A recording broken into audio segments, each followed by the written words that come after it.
Light that beam, everybody, because it's time for Nerdy for 30. Today, we are back with our monthly review preview segment. We're going to review everything we watched in November. We're going to keep it spoiler-free, just in case you didn't watch any of these things yet. And then we're going to give you a quick preview of what's coming up in December for the end of the year. It's the end of the year, Tim. Another year comes and goes. And another Rennies is coming up on the books. Ooh. I can't wait. Our award show, our annual tradition named after Ryan Reynolds, the greatest actor of all time, where we'll be rehashing, kind of giving our awards for, best fights, best actors, best who knows what else. Yeah. And it'll be great. And hopefully a sweet little thing we can leave everybody as we as a last note for 2023. But before that, Kevin, we still got a lot of good stuff.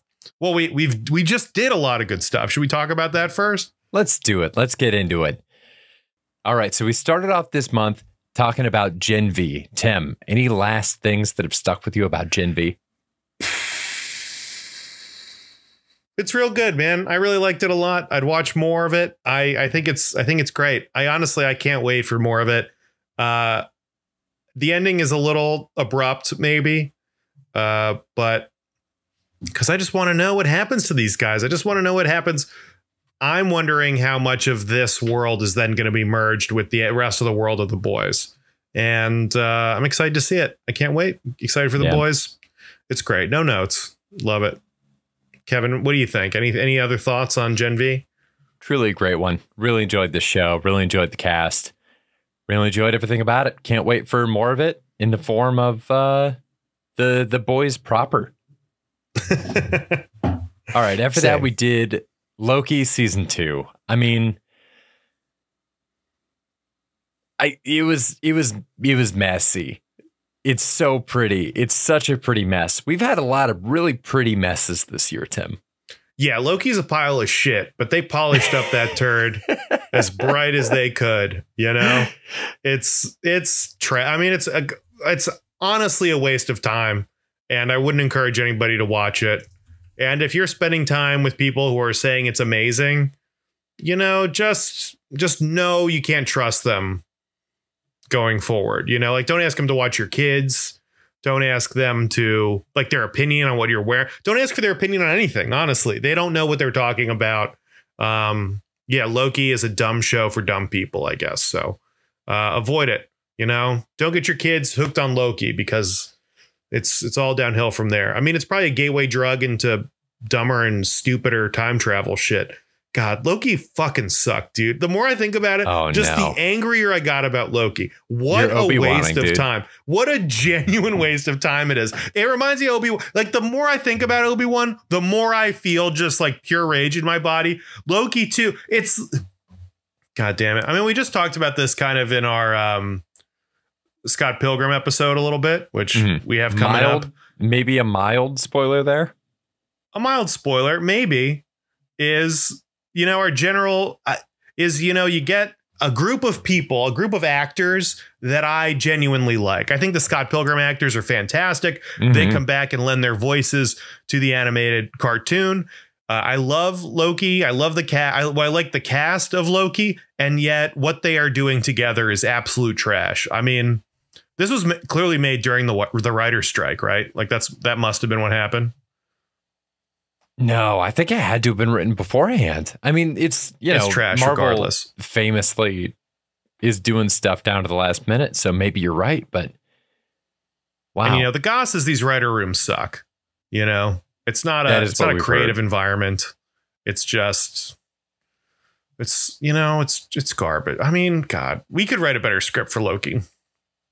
And I don't know what I'm doing. Don't really want to. Is the thing. Oh yeah.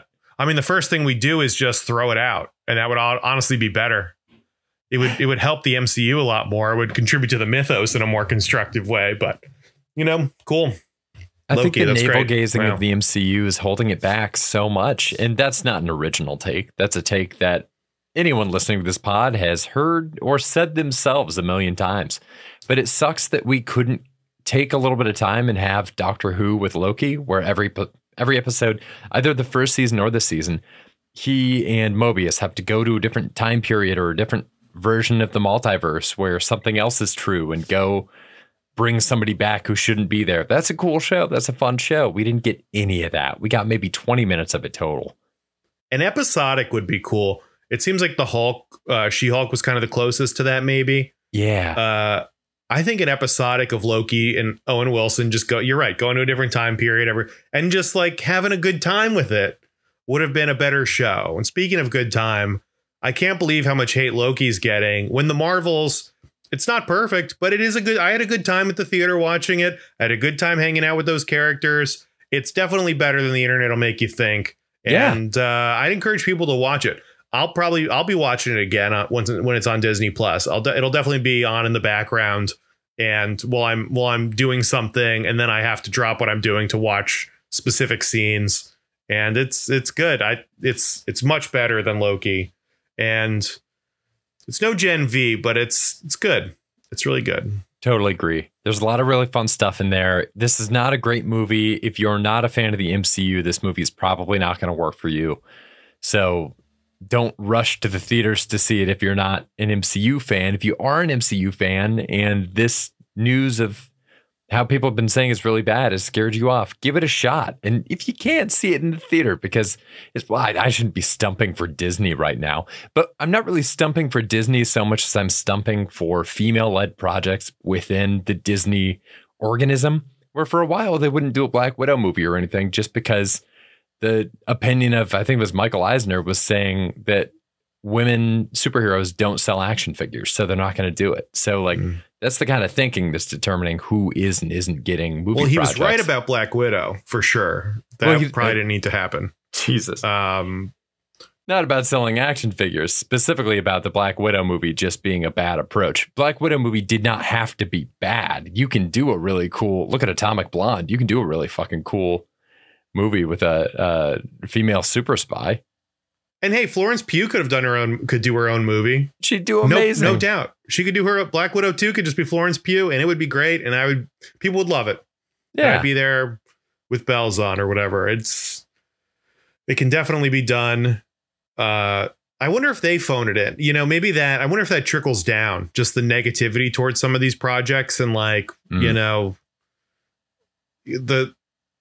the coolest thing would be if Captain Marvel was like Thor or like Black Panther or like these other stories.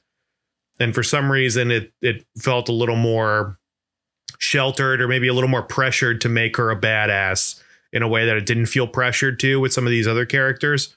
Yeah. Like they developed into badasses, but we can't show, you know, a female-led project with development, I guess. I don't know. Who knows? Who knows why people do the dumb things they do, Kevin?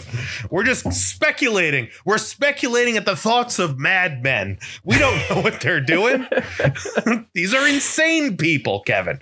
Anyway, The Marvels is really fun. Go check it out. What else we got on here? After The Marvels, we did Scott Pilgrim Takes Off. Yeah. It didn't really take off for me as like kind of drag. It barely got off the ground for me, but you know, it's a deep love of yours and a passion project, and I can see the disappointment and the hurt on your face right now. And if you want to see that, you can check out our YouTube channel, Nerdy for 30 on YouTube, and you'll be able to see Kevin's sad expression right now at the thought of what they did to Scott Pilgrim, the horrible, terrible things they did to Scott Pilgrim. It wasn't that bad, but it's not good. It's not Loki bad, but it's. It just kind of wanders. I wanted anything else. I wanted tension. I wanted people in the show to care, I think. Yeah. I don't know how spoiler free that is, but yeah, you're right. Yeah, I might chop some of that out. But you're right. It would be nice if people cared. It's a shame when the animation, the production is so good and the writing isn't. And for some reason, you're forced to pick between the two. That's never a position that you want to be in for a movie. Ideally, they're both good. That'd be cool. And I think they are good in this other movie, this next movie. Please. I like the animation. I like the vibe. I thought the writing was good. Puss in Boots, The Last Wish. My first wish for you this holiday season is to sit down and enjoy Puss in Boots with your family. It's a good time, fun for all ages. And I think it adds and fleshes out the Shrek-verse in a way Yeah, that we will be seeing the ramifications of the actions in this movie for years to come. I mean, this had more influence on the Shrek verse than Loki season 2 has on the Marvel verse. So as far as world building is concerned, Puss in Boots: The Last Wish, #1 on our list this month, Kevin. We wanted to do this one because we figured that a lot of people would have been sitting down around Thanksgiving and they'd have to find something to watch with the whole family. Maybe it's old people that you're afraid to see a sex scene in front of. Maybe it's young kids and they're the ones who are in charge because everybody has to cater everything they do to the young kids in the family. The young kids these days are never told no. You know, whatever the circumstances, Puss in Boots as a thing to land on is pretty much as good as it gets. These kids are never told no. And you know, when they grab the remote, throw on the Playboy channel, and grandma and grandpa have to sit there and put up with the whole thing. This generation never tells their kids no as they watch hardcore penetration right outside the Thanksgiving table. The best, yeah, you know. Some people people travel all over, you know, they head back to their hometowns, to their home cities, but the only town they're going to this Christmas is Pound Town. and it's on the TV for all to see. But no, turn that off. Turn off the smut. Throw a cat in some boots. The only puss I want to see on that TV is in boots. Tim, can I ask you, as a kid, did you ever accidentally do something like that? Did you ever accidentally put on like a sex scene, like flipping through channels or like picking a movie at a Blockbuster? Did you ever accidentally rent something with like a very uncomfortable scene to watch with your parents? I'm sure, because I definitely watched some of those like 80 movies and action movies. And there's just, if you watch an older action movie, there's always something where like, oh, we're spying on this hot woman and she's changing clothes, and you know, Jackie Chan's loosening his tie as he's getting sweaty, spying on this woman getting naked, you know, like those scenes. My God. Which, you know, you don't want to do that with mom when you're a kid. You know, you want to just enjoy the movie, and instead you're worried about, you know, what the family thinks. But I feel like I'm going to think about this one. Maybe I'll do it on the next review preview. What the most scarring movie to watch with your parents was. Yeah. I don't know. I mean, in terms of just feeling uncomfortable, Hocus Pocus, we talked a little bit about this last year when we did that movie on the pod. Sarah Jessica Parker in that movie was just an awakening that I was not ready for as a child. And just, you want to talk about Jackie Chan, you know, undoing his tie. I'm sweating bullets out there. You had your dad teach you how to tie a tie so you could loosen it and watch Sarah Jessica Parker and Hocus Pocus. Man, oh man.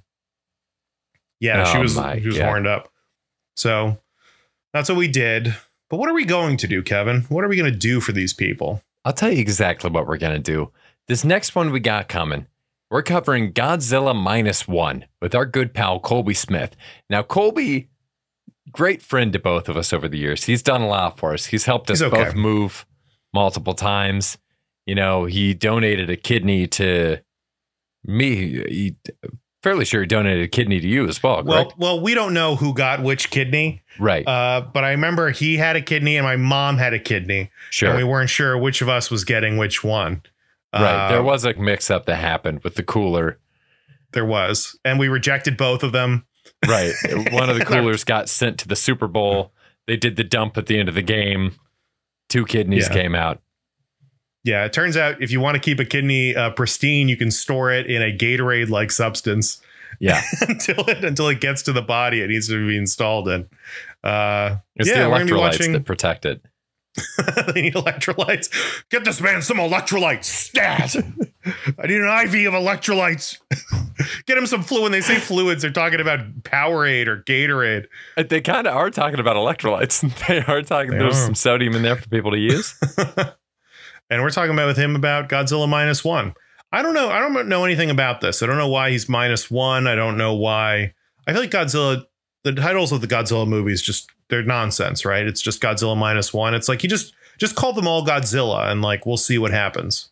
Yeah. Is there like a deep history that they're tying into? Is this a sequel to Godzilla vs. Kong?